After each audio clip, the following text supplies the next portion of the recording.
Tem coisas que a gente faz com tanta certeza de que são corretas, que nem passa pela cabeça que possam estar minando a saúde dia após dia. E não é por descuido, muito menos por ignorância.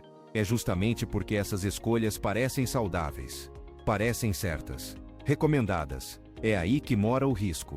O que parece inofensivo demais para ser questionado, quase nunca é investigado. Mas o corpo sente, principalmente quando os sinais ficam mais sutis e cada detalhe começa a pesar. É nessa hora que o corpo deixa de tolerar excessos, mas também deixa de tolerar ilusões. A partir daqui, todos os dias, repetido com boas intenções, mas sem o efeito que você espera, ou a escolha nutre, ou desgasta, ou fortalece, ou cobra, e muitas vezes, o que desgasta não é o que você imagina. É o que está ali. Vamos ao primeiro ponto. Talvez ele esteja acontecendo logo cedo, antes mesmo de você tomar o primeiro café do dia. A cena é comum. Acordar, descascar uma banana, cortar uma maçã, servir uma mão, começar o dia com algo leve, fresco, natural. Parece o ideal. Mas o que quase ninguém comenta, e que raramente se ouve em consultórios, é que esse gesto tão simples pode estar criando um efeito que desgasta por dentro, mesmo quando a intenção é se cuidar. Quando você consome uma fruta sozinha, sem nada por perto, sem fibras extras, sem proteína, sem gordura boa, o corpo recebe um impulso de glicose. Rápido, direto e sem freio. A insulina vem logo atrás, tentando equilibrar. E em pouco tempo, tudo cai. É nessa queda que vem a fome precoce. O cansaço sem explicação. A dificuldade de foco. E quase sempre, uma vontade repentina de comer algo doce. Esse sobe e desce sutil, repetido todos os dias, cria um terreno propício para desequilíbrio hormonal, flutuações de humor e desgaste do controle glicêmico. Tudo isso, enquanto a pessoa acredita que está começando o dia de forma saudável. A solução não é cortar a fruta. É equilibrar o conjunto. Junte a doçura da fruta com algo que dê sustentação. Um punhado de sementes. Uma colher de pasta de amendoim natural. Um fio de azeite sobre uma mão. Um pedaço de queijo de verdade com a maçã. Esses detalhes mudam tudo. Eles desaceleram a digestão, estabilizam a glicemia e entregam uma energia que dura, sem oscilar, sem esgotar. E esse foi apenas o primeiro ponto. O próximo hábito é ainda mais surpreendente. Ele parece moderno, elegante, funcional. Mas quando usado da forma errada, ele simplesmente não funciona, e ainda pode estar sabotando sua pele e suas articulações. Nos últimos anos, ele virou queridinho. Foi para as prateleiras, ganhou cápsulas, pó saborizado, combinações com vitamina C. O colágeno entrou na rotina de muita gente que busca manter a firmeza da pele, cuidar das articulações, retardar sinais do tempo. Mas tem um detalhe que quase ninguém observa, e que pode estar anulando boa parte desse investimento. O colágeno, por mais popular que tenha se tornado, ainda é uma proteína sensível. E para ser bem absorvido, ele precisa de um ambiente tranquilo, sem interferências. Acontece que a maioria das pessoas mistura o colágeno com café, ou com chá preto, ou toma junto da bebida quente da manhã, e é aí que mora o problema. A cafeína presente nessas bebidas pode interferir na absorção de aminoácidos essenciais para o aproveitamento do colágeno hidrolisado.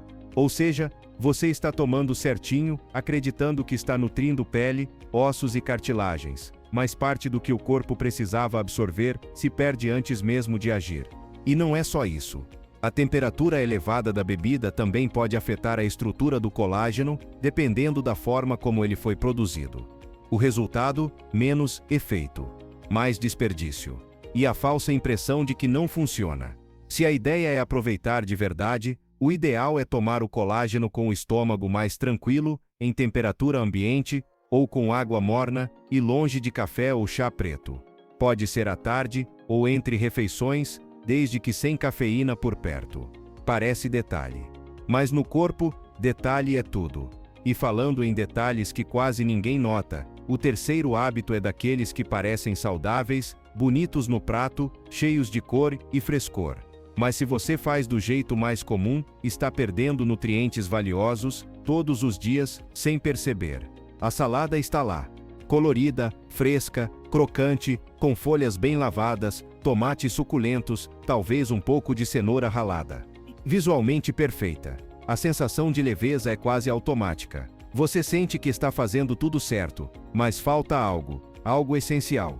Quando a salada vem pura, só com legumes crus e folhas verdes, sem nenhuma fonte de gordura boa, ela até parece ideal.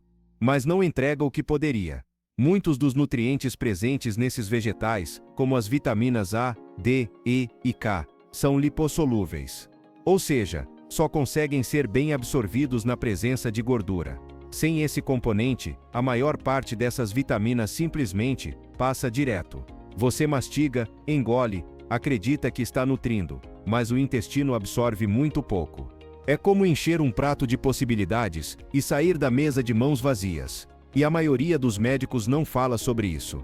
Não por má fé, mas porque esse tipo de conhecimento funcional ainda passa longe da formação tradicional.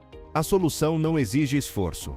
Um fio generoso de azeite extra virgem, umas lascas de abacate maduro, ou até algumas sementes oleaginosas, já mudam completamente o cenário. A gordura certa, no momento certo, transforma a salada de entrada bonita em potência nutricional real. O corpo sabe o que fazer com isso.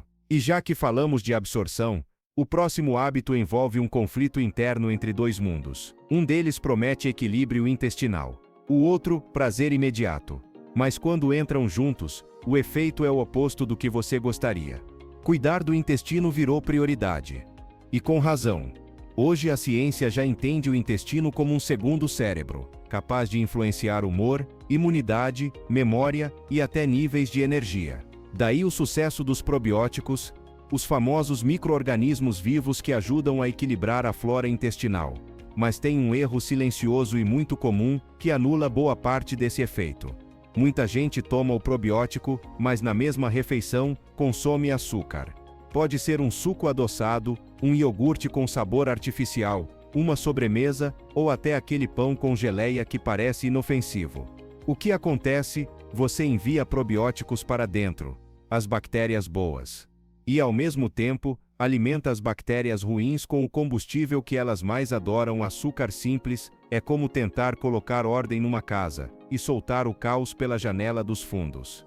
O açúcar refinado desequilibra a flora, favorece os micro-organismos patogênicos e cria um ambiente inflamatório, fermentativo, desconfortável. Inchaço, gases, sensação de estômago cheio demais, tudo isso pode vir da combinação errada. Se você está investindo em probióticos, dê a eles uma chance de agir. Evite açúcar refinado por algumas horas. Priorize fibras solúveis, vegetais cozidos, sementes, cereais de verdade. Crie o terreno certo. O resto, o próprio corpo sabe fazer. Mas o hábito final talvez seja o mais simbólico.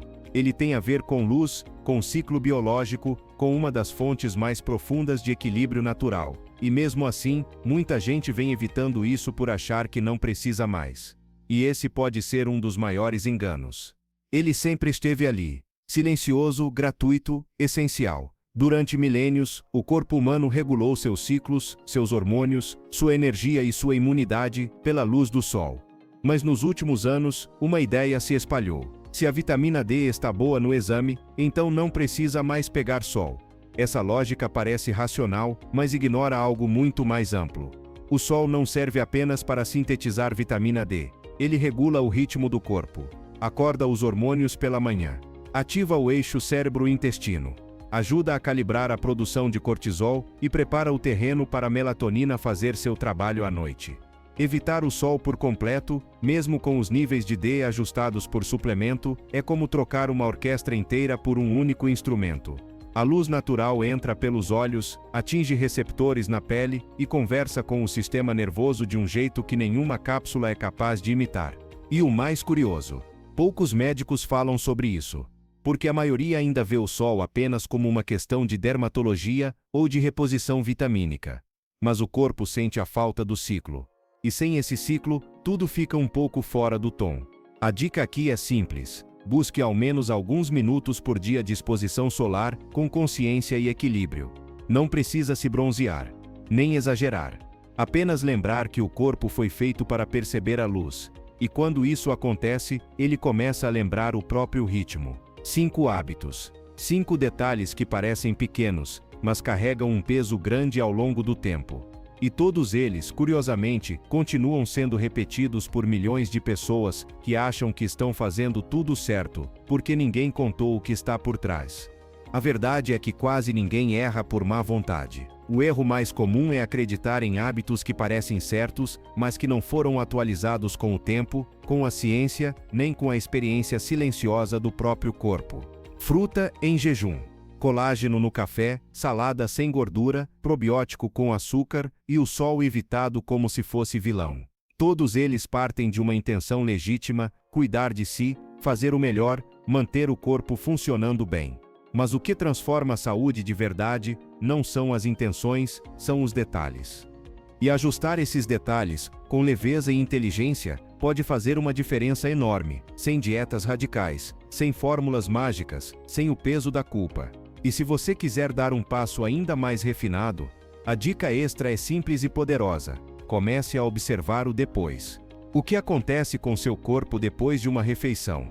Como você se sente 2 horas após determinado alimento? Seu nível de energia, sua concentração, sua disposição. O corpo dá pistas. Ele só precisa de silêncio e escuta para ser entendido. Quando você aprende a ler esses sinais, não precisa mais decorar regras. Você começa a saber, e saber liberta. O corpo nem sempre grita. Às vezes, ele apenas sussurra, com um cansaço fora de hora, com uma sensação vaga de peso, com um incômodo que não tem nome, mas insiste em voltar. A maioria ignora. Você escolheu escutar. E isso já muda tudo. Porque quem começa a perceber o invisível, já está cuidando da saúde num outro nível. Se esse conteúdo fez sentido para você, leve essa semente adiante. Alguém em silêncio pode estar precisando justamente disso. E você talvez seja o único canal por onde isso pode chegar. A gente se encontra no próximo Respiro de Consciência. Até lá!